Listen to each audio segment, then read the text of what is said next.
ఏ scientist నా కుప్పెట్లో ఉన్నాడు. ఇక ప్రపంచం నాశనం అవదనం ఖాయం. అనని పోలీస్ ఫోర్స్ సరిపోడు. మనకు ఇప్పుడు ఆ పంచ రాక్షకులు మాత్రమే దిక్కు.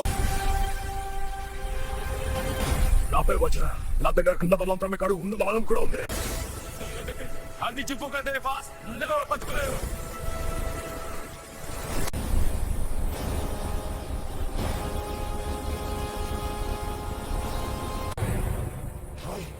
నేను కనిపించని మృత్యువుని. నేను ఛాయ. System hack. Security down. Guys లోపలి వెళ్ళండి. మీ అంతం చూడడానికి మిమ్మల్ని ఇక్కడికి పిలిచాను. మీరు దేవుళ్ళు కాడు, మనుషులమే. సహాయం చేసే మనుషులం.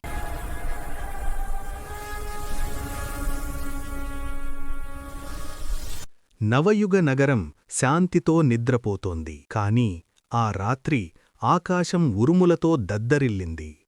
నగరానికి దూరంగా ఉన్న సైన్స్ రీసెర్చ్ సెంటర్ మీద హఠాత్తుగా దాడి జరిగింది.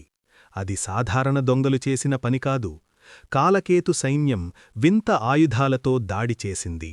వారి లక్ష్యం ఒక్కటే, డాక్టర్ రఘురాం. డాక్టర్ రఘురాం దేశ రక్షణ కోసం రక్షా కవచం అనే ప్రాజెక్టును తయారు చేస్తున్నారు. ఆ రహస్యం కాలకేతు చేతిలో పడితే ప్రపంచం నాశనమవుతుంది. సెక్యూరిటీ గార్డ్స్ ఎంత ప్రయత్నించినా కాలకేతు రాక్షస సైన్యాన్ని ఆపలేకపోయారు. క్షణాల్లో డాక్టర్ రఘురాంను కిడ్నాప్ చేసి తమ రహస్య స్థావరమైన మృత్యుకోట వైపు తీసుకువెళ్లారు. పోలీసులకు సమాచారం అందింది. కాని ఆ కోటలోకి వెళ్లడం అసాధ్యం. అప్పుడు నగర కమిషనర్ ఒకే ఒక్క నిర్ణయం తీసుకున్నారు.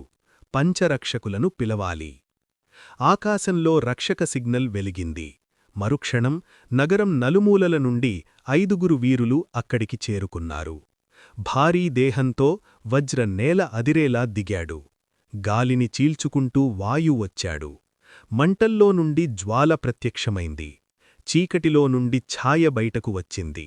తన హైటెక్ సూట్తో టెక్నో గాలిలో తేలుతూ వచ్చాడు. కమిషనర్ పరిస్థితి వివరించారు.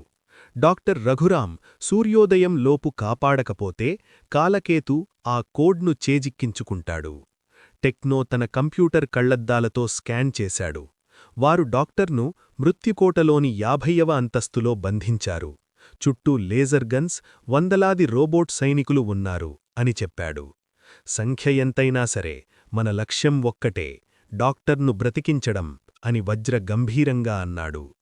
5 మృత్యుకోటవైపు బయలుదేరారు. కోట ముఖద్వారం వద్ద వందలాది రోబోట్ సైనికులు కాపలా ఉన్నారు. నేను దారి చేస్తాను అని వజ్ర అరిచి తన ఉక్కు పిడికిలితో నేలను బలంగా కొట్టాడు. ఆ దెబ్బకు భూమి కంపించి రోబోట్లు చెల్లాచెదురుగా పడిపోయాయి.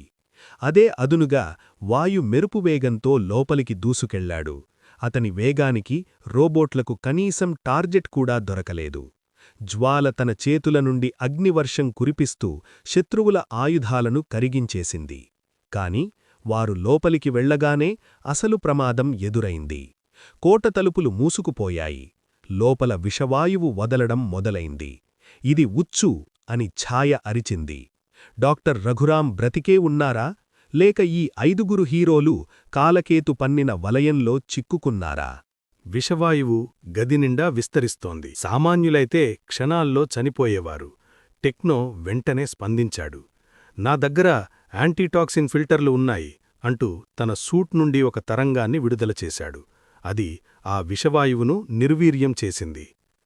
మనం 50వ అంతస్తుకు వెళ్లాలి, కాని లిఫ్టులు పెనిచేయడం లేదు అని టెక్నో చెప్పాడు. అయితే గోడలు బద్దలు కొట్టుకుని వెళ్దాం అని వజ్ర పైకప్పు వైపు చూసి ఒకే ఒక్క జంపుతో పైన ఉన్న ఫ్లోర్ను బద్దలు కొట్టాడు. హీరోలందరూ పైకి చేరుకున్నారు. అక్కడ కాలకేతు స్వయంగా డాక్టర్ రఘురాంను బంధించి ఉంచాడు. డాక్టర్ తలకు ఒక తుపాకీ గురిపెట్టి ఉంది.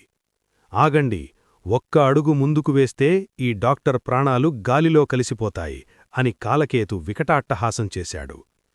5 హీరోలు స్తంభించిపోయారు. వారి బలం డాక్టర్ను కాపాడటానికి సరిపోదు, తెలివి కావాలి. హీరోలు ఒకరి కళ్లల్లోకి ఒకరు చూసుకున్నారు. వారికి మాటల అవసరం లేదు. వారి మధ్య ఉన్న టెలిపతిక్ కనెక్షన్, మానసిక బంధం సరిపోతుంది. వజ్ర గట్టిగా అరుస్తూ కాలకేతును మాటల్లో పెట్టాడు. నువ్వు పిరికివాడివి కాలకేతు, మమ్మల్ని ఎదుర్కోలేక ఒక వృద్ధుణ్ణి అడ్డం పెట్టుకున్నావు. కాలకేతు కోపంతో ఊగిపోయాడు. నా శక్తి మీకు తెలియదు అంటూ తన చేతిలోని మంత్రదండంతో వజ్రావైపు ఒక నల్లటి కిరణాన్ని వదిలాడు. అదే సరైన సమయం. అందరి దృష్టి ఆ కిరణం మీద వజ్రామీద ఉండగా ఛాయ తన శక్తిని వాడింది. ఆమె నీడలో కలిసిపోయి ఎవరికీ కనిపించకుండా నేలగుండా ప్రయాణించి సరిగ్గా కాలకేతు వెనుక ప్రత్యక్షమైంది. అదే సమయంలో వాయు తన గరిష్ఠ వేగంతో పరిగెత్తాడు. సమయం నెమ్మదించినట్లయింది. కాలకేతు వేలు ట్రిగ్గర్ నొక్కేలోపే వాయు అక్కడికి చేరుకుని డాక్టర్ రఘురాంను పక్కకు లాగేశాడు. వెంటనే ఛాయ కాలకేతును వెనుక నుండి తన్నింది. ఇప్పుడు అని టెక్నో అరిచాడు. జ్వాల ఒక పెద్ద అగ్నివలయాన్ని సృష్టించి కాలకేతు పారిపోకుండా బంధించింది. టెక్నో కాలకేతు ఆయుధాలను హ్యాక్ చేసి డీయాక్టివేట్ చేశాడు. వజ్ర తన పూర్తి బలంతో కాలకేతు మీదకు దూకి ఒకే ఒక్క దెబ్బతో అతన్ని స్పృహ కోల్పోయేలా చేశాడు. యుద్ధం ముగిసింది. ధ్వంసమైన గదిలో దుమ్ము అణిగిపోయింది. ఒక మూల భయంతో వణికిపోతున్న డాక్టర్ రఘురాం దగ్గరకు వాయు వెళ్ళాడు. భయపడకండి డాక్టర్, మీరు సురక్షితం అన్నాడు. డాక్టర్ కళ్లల్లో నీళ్లు తిరిగాయి. మీరు కేవలం నా ప్రాణాన్ని కాపాడలేదు, దేశ భవిష్యత్తును కాపాడారు అని చేతులెత్తి నమస్కరించారు.